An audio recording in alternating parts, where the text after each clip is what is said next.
Hello, everybody. This is Patti Negri, and welcome to the Witching Hour. I have a great guest for you. I have the author of Tarot by the Moon, the beautiful and talented Victoria Constantino. But before I introduce you to Victoria Constantino, let me catch you up on this week. If you are listening to this the week we first drop, which is the week of November 8th, 2021, yes, it is almost the end of the year. And yes, we had Halloween. But if you were listening to it that first week on the Where is Patti Now? Patty's home. Patty's home for 3 whole weeks. I know I've been traveling literally every week for at least 8 weeks now. And I'm home for 3 whole weeks. I'll get to know my husband and my dog and my cat again. It's fabulous. And then I'm on the road. But for right now, I am here. In Tuesday, I just got back. Because remember, I've moved time and space during this. So I'm taping it just before and I'm airing it just after. But since you are just after, I just got back from my secret investigations with Elton Castille and the TFIL boys. So if you were there or you were online, you know that we went to the Millennium Biltmore downtown, the very haunted, very fancy Millennium Biltmore, the presidential suite, mind you, the one that costs like 10 grand a night to stay there. But everybody you know can fit into it. It's got 3 monster bedrooms and kitchens and dining rooms and many different living rooms and so many ghosts. They call it the presidential suite because like presidents stay there. Lots of presidents, rock stars, movie stars. And again, big in life, big in death. So I don't know what they are yet, but I'm sure we got some amazing experiences. And some of you were there with us. So a very rare chance for you guys to hang out with Elton and Corey and myself and Linda the Ghost Hunter in really haunted places that most of us don't ever get to. So anyway, we just got back for that and it was fabulous. I am not having a class this Tuesday. My regular University Magicus class on Tuesday. I am not because I'm actually filming a television show. I probably can't talk about that yet, but it's good. And it might have something to do with the Cecil downtown. But you have to wait for that one. But I am on Sunday, my Sunday class, I'm starting another one of my series. I am doing a 3-week seance course, a certified seance course on how to properly do seances. Hopefully most of you who take that have already done my mediumship course, but we're going to work on the mediumship end of it. We're going to work on the raising the veil on it. We are going to work on the proper way to speak to both the ghosts that we talk to and the living people around the seance table. So this is a rare first time. So if you are interested in it, go to universitymagicus.com, universitymagicus.com and see my series. And we have lots of other great teachers there as well. So if you're looking for that sort of magical, supernatural, spiritual, left of center, right of center world, check out my school. It's brand new and we're doing really, really great. Other than that, I am in town. I'm in town for 3 weeks. But 3 weeks later, because this is stuff you kind of have to plan for, Thanksgiving weekend, I will be in Virginia City. Yep, Virginia City, that very haunted. Every show goes there. I go there with Spirit Realm Network. We're going to be stuff where people can come live and join us for investigation and seance, and we're going to be live streaming. So that's Thanksgiving weekend. Right after that, December 4th and 5th weekend, I'm going to be in the Dallas-Fort Worth area teaching at one of my favorite metaphysical shops, Miracles of Joy in Louisville. All sorts of magical witchy classes and seances and great. Me and you and a nice little thing right at Miracles of Joy. If you're interested in that, go to Miracles of Joy website. Okay, now it's time for my favorite part of every day, the Willow Report. This is my little princess, and we're going to talk about her first Halloween, her first Samhain. Yep, I wasn't here, so I actually had to get the report from my husband, Carrie, because he was home with the Willow and the trick-or-treaters.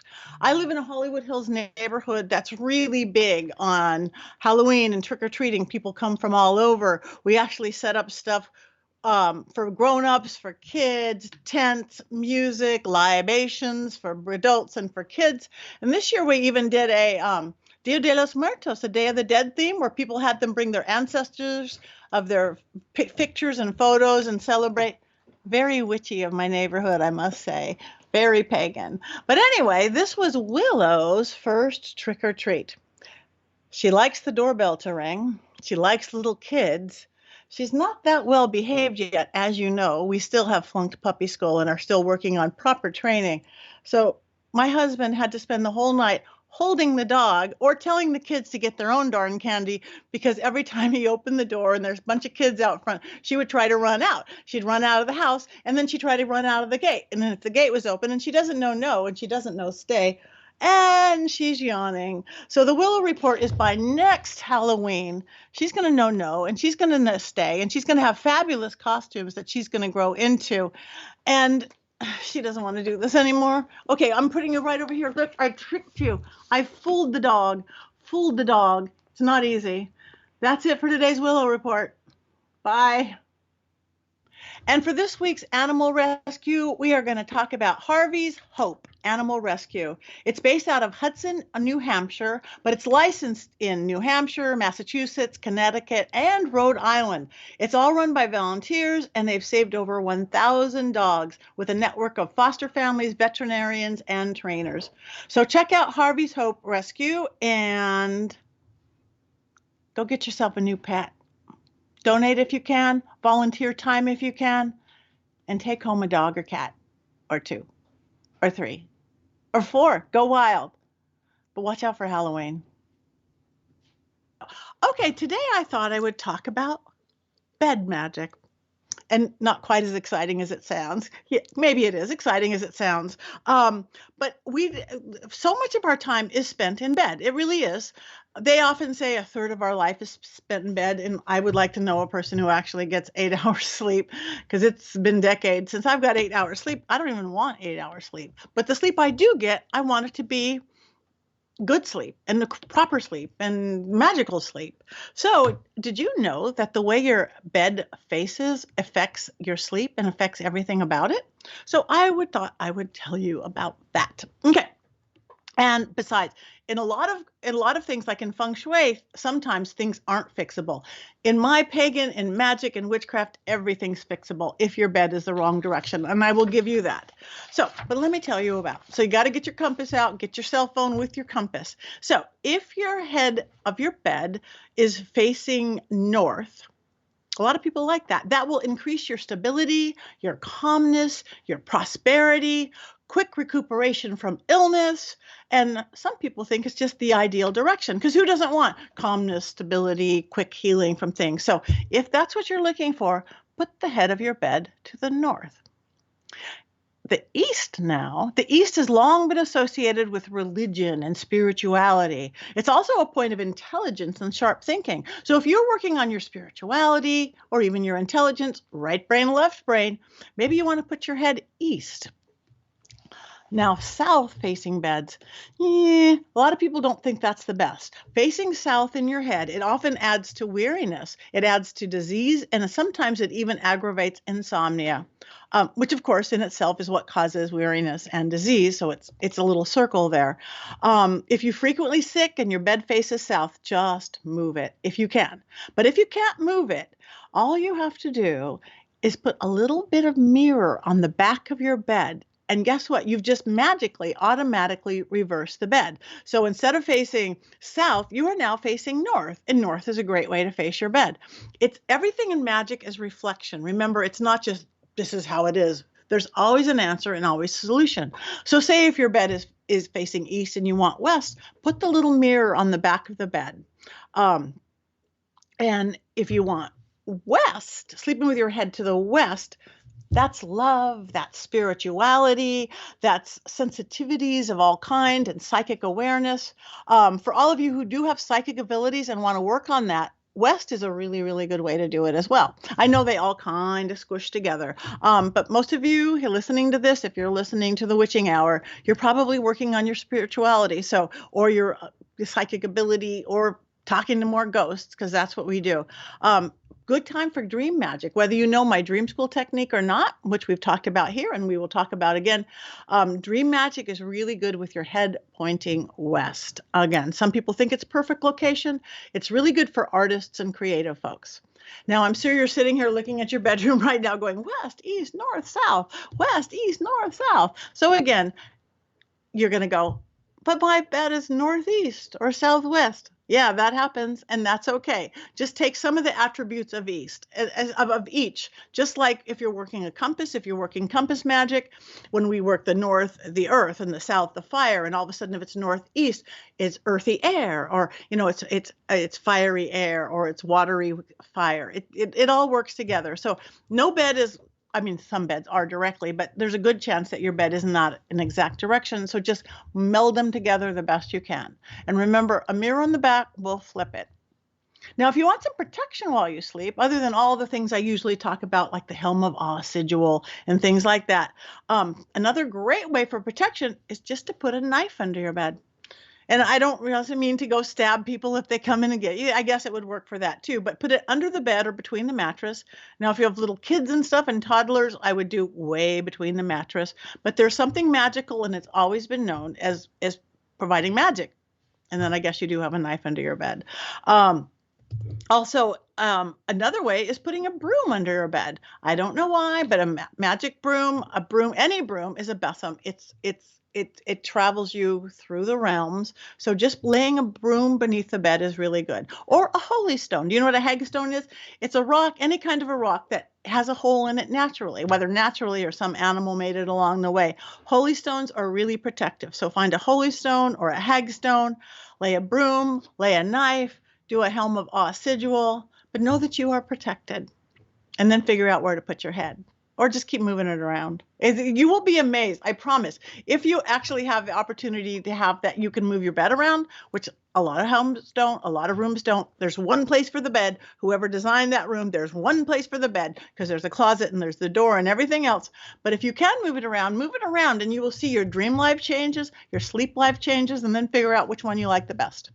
Another place, one more thing for a mirror, another thing for protection.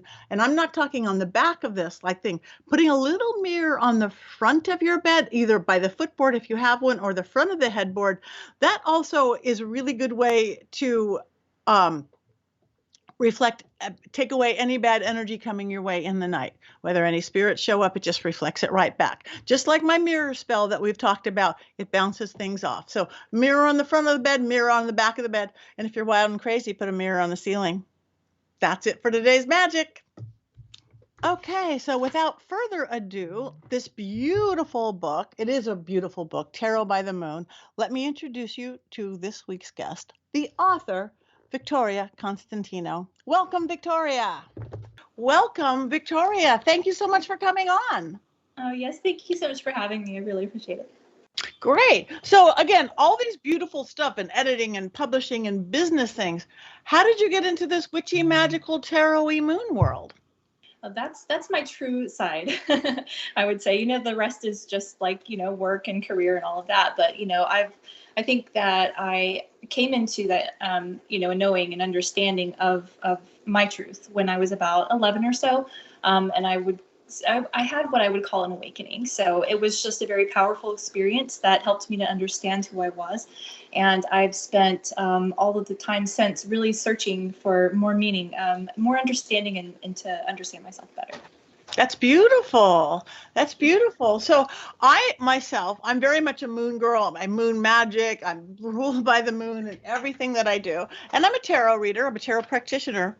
But I have never, ever combined them as such. I mean, other than how you bring the moon into tarot and things like that. But tell us a little bit about this beautiful book, Tarot by the Moon. Yeah. So that book was actually channeled, and, it came from a time when I knew that there was something that was ready to come forth, something that I was going to write. And, I spoke with a medium, and they said, oh, you have all of these books you're going to write. And, time went by, and I thought, well, where are the books? I haven't had any ideas. And, I just really, got serious about it and said, okay, universe, higher self, folks, let me know, what is this? And so, I sat and really just focused on it. And the idea came to me for this book, and it came via the title. So I actually just got the title, and I thought, wow, what a cool idea. What a neat, combination. What would that look like in practice? And so, my job then was to set about figuring that out and putting something together and structuring it in a way that makes sense. That's beautiful. So what it looks like, for those who don't know, it's chapter by chapter by the month mostly. And then you go into things, spreads for that month, right? Spells and rituals for that month, and then tips for that month. So which I think that is great. So now are your spells and rituals attaching to tarot themselves, or are they just relating to the moon of that month? Yeah, a little bit of both, actually. And that's a great question. So, when I did this, I set it up one chapter for every full moon. So every month has its own chapter. So, like the worm moon for March, for example. And so what I did was I just tuned into the energies of that moon, without any astrological signs, because a lot of times when we think about, the meanings a full moon might have, we might say, oh, it's a full moon in Virgo. What does that mean right now? What influences could it have? What planetary alignments are there at the time? And so, I had to kind of filter it down without all of that. And so that was a challenge, and it was really interesting and fun. So I kind of tuned into the energies of, but I was writing it like in the summer. So it was kind of funny. And, in the spring as well, writing about October and March. But, it's just, kind of getting into that feeling place and, saying, okay, what do these energies feel like? What is this moon all about? And so it just came from there. And I let that guide the spreads and spells for every month. So that's great. So you would come up with a spread for January because it's a January type spread or whatever. So what are some of the, like a tip? What's a tip? Like say, since we're in October, we are going to talk about, it's a very important month for many of us. It's Halloween, it's Samhain in the pagan. So I'm going to talk more about this too, but what are some of the tips for you that you would suggest? Okay, so I would say, do what feels right. You can also, like if you're really just feeling the vibe of the season, go with that. If you're into Halloween and, Samhain and all of that and the rituals all around that, I would say, follow your heart, follow where you're feeling excited. What is lighting you up about this season? I would say that, anytime, but, this is such a potent time of year though. I think a lot of people just are really drawn to the magic of Halloween and Samhain and all of the rituals around it and, all of the things, and it's so exciting and fun. If you feel like doing, some candle magic, by all means do that. That can be as simple as lighting a candle, setting your intention and then lighting it and saying, I want this to manifest. You might want to go all out with a full blown ritual, with all of the things, the crystals and the herbs and the,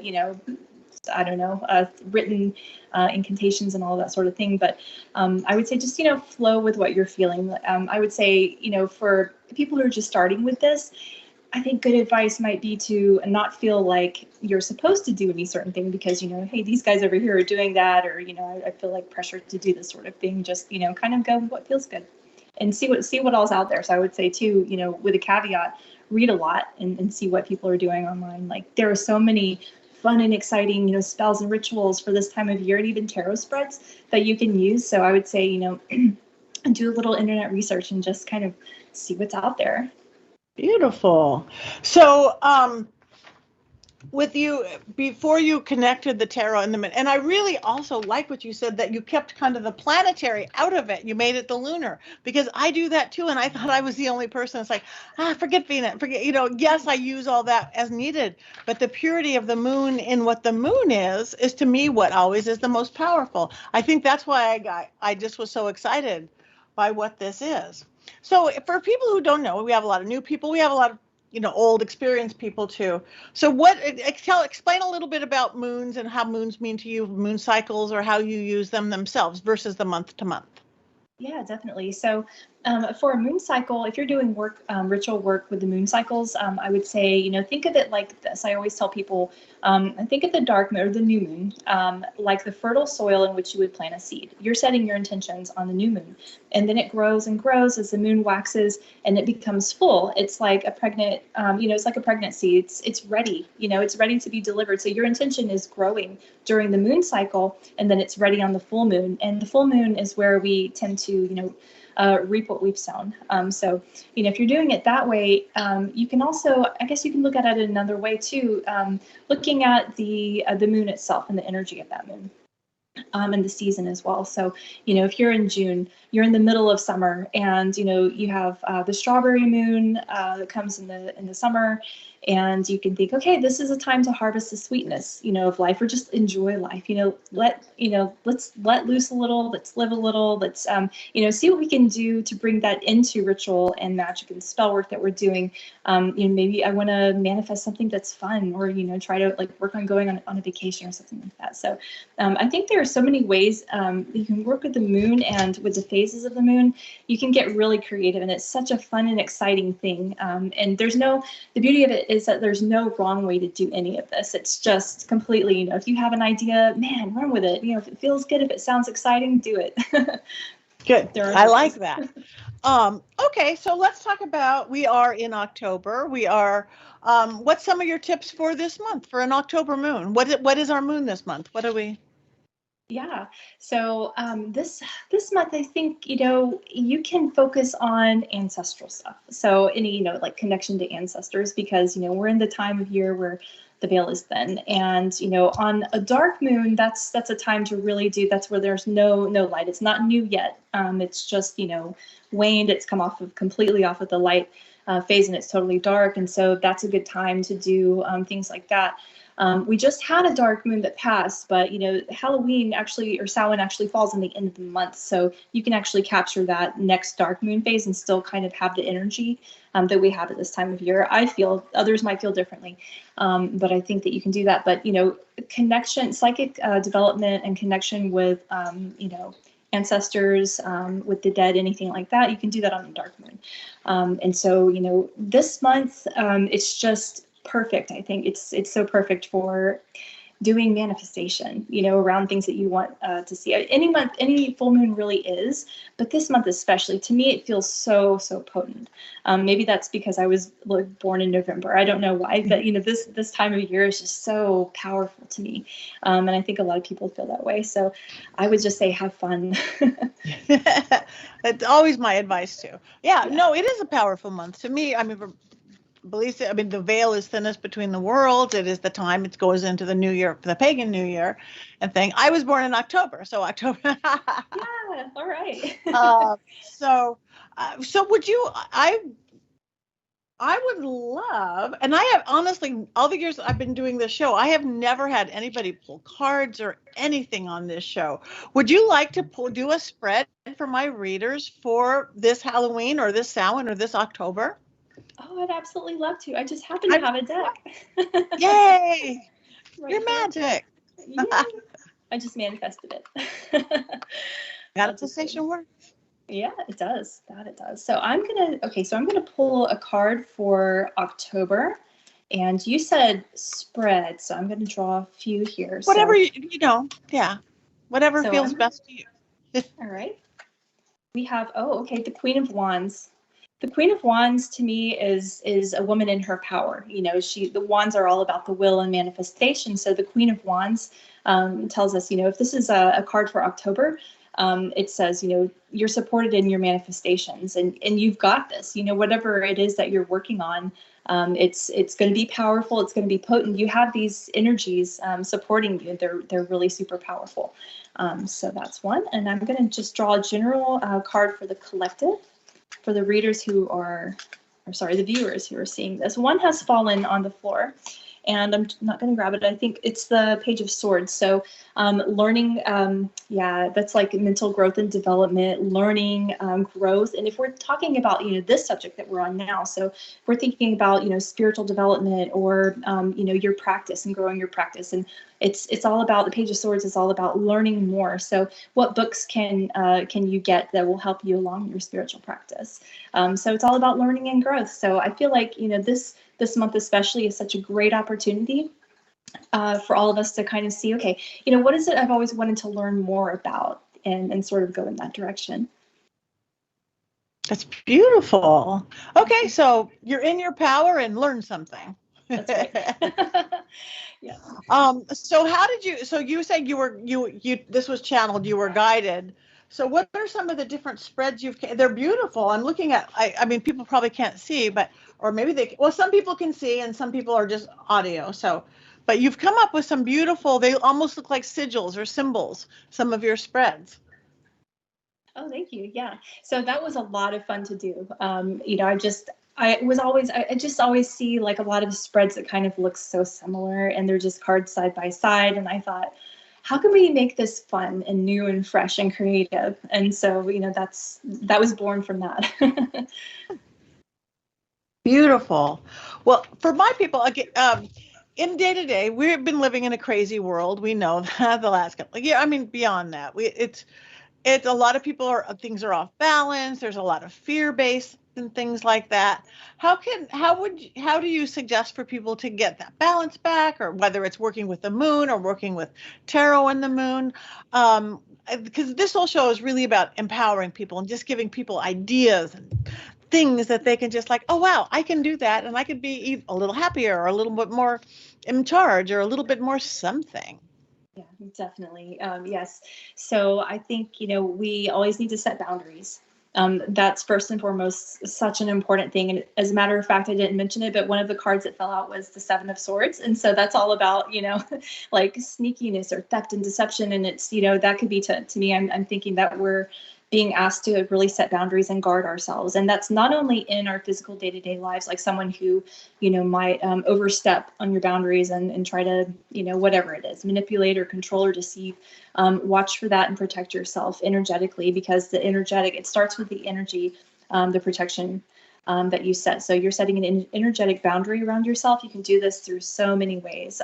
One way I love to do this is through visualizing myself in, just a sphere of white light that surrounds me completely on all sides. And, different people may have different preferences for how to do that, but that's my go-to, and it's easy and it works.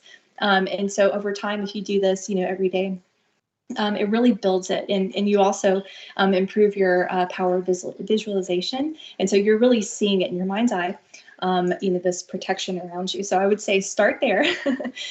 Regaining balance. This is also a good time of year, as is any time of year, but this time especially, I think, for really taking a hard look at what isn't serving you. And that can mean, a job, career, relationships, anything like that. Or maybe it's just, you've been in a rut or something like that. So I would say, find what feels off balance, and listen to your emotions. How do you feel? If something is making you feel like you dread doing it or something, or, you dread going to do this thing, that's a great indicator. That might be something that's off balance in your life and really not serving you. And then that's something that you might want to work on and say, okay, it starts with setting an intention, so you can set an intention and say, okay, I'm not feeling good about this. I want to change it. And here's where I want to go. I can shift it through my intention. So I'm going to set the intention now and be really clear. So intention setting is great this month. So I would say, write it down, journal if you like to journal. It doesn't have to be fancy. No one has to read it.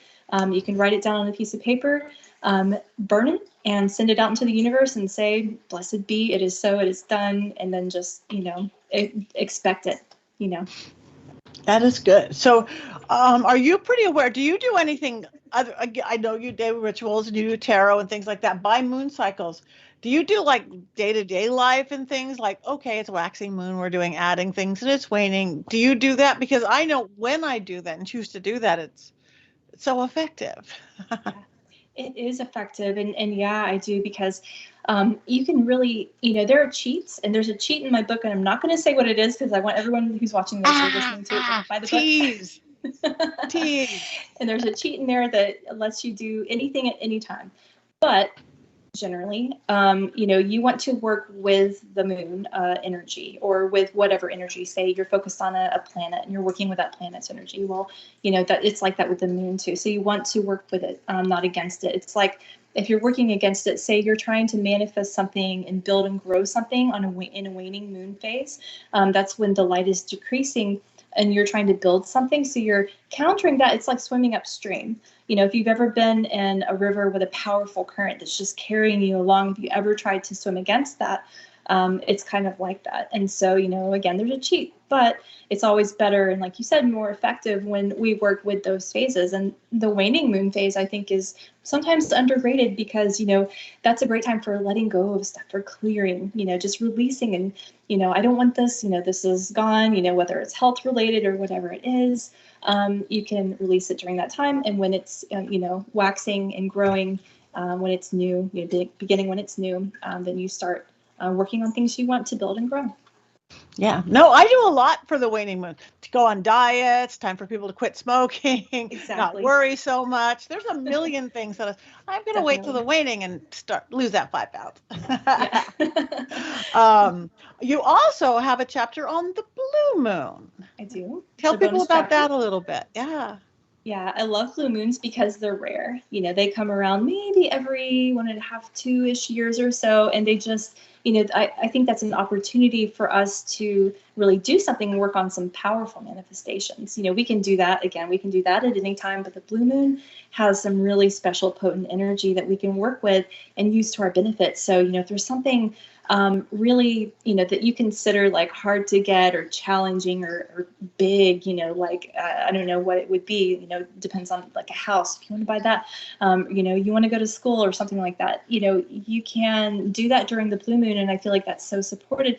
But, it's a longer haul too, because, you're thinking of it from one blue moon phase to the next. You can think of it this way. It doesn't have to be. It kind of depends on what you're working on. But watch as those efforts, you set the intentions on the blue moon, I want this huge thing, and watch as your efforts just kind of snowball and build that momentum. So things just gradually, you're seeing this thing come into being, because if something takes a lot of energy to create, say you want to meet the love of your life or get married, that's not a simple, thing. It can take time. Maybe you have to be in the right place to meet them, or vice versa. They have to be in the right place. And, so it's something you can kind of set that intention and just say, okay, I know this is coming. When you get guided action steps, when you feel like, okay, you know what, I feel like I should do this thing. I don't really know why. Follow that, because it could be a step closer to reaching that, those goals and intentions that you have.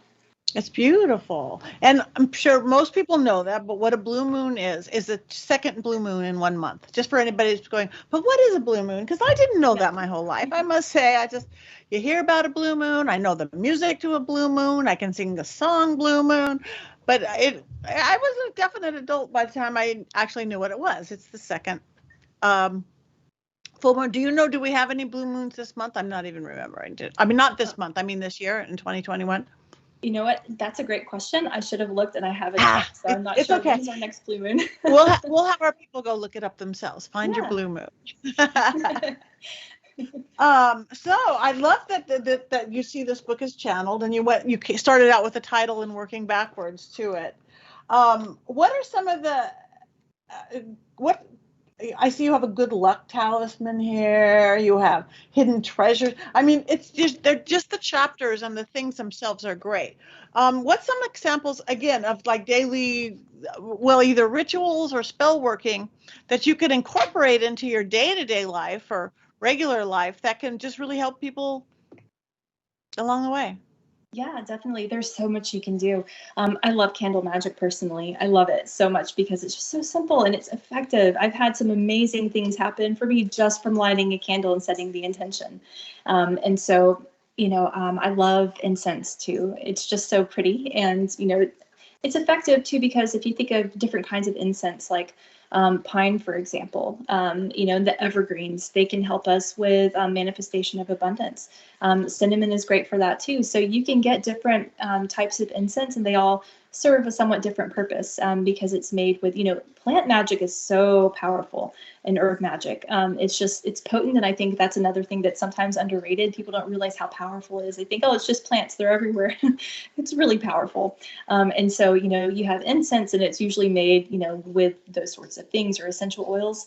Those are all plant extracts. And so I would say, find a really good quality incense that aligns with kind of what you're working on manifesting. So you kind of want to look at the meanings. Like, for example, if you had pine incense, you would want to look up what pine is all about. in a metaphysical way, in a spiritual way. What are the properties of it? Before you say, I'm going to add this to my, my ritual I'm going to do, you want to make sure it aligns and it's not countering the effects that you're intending to have.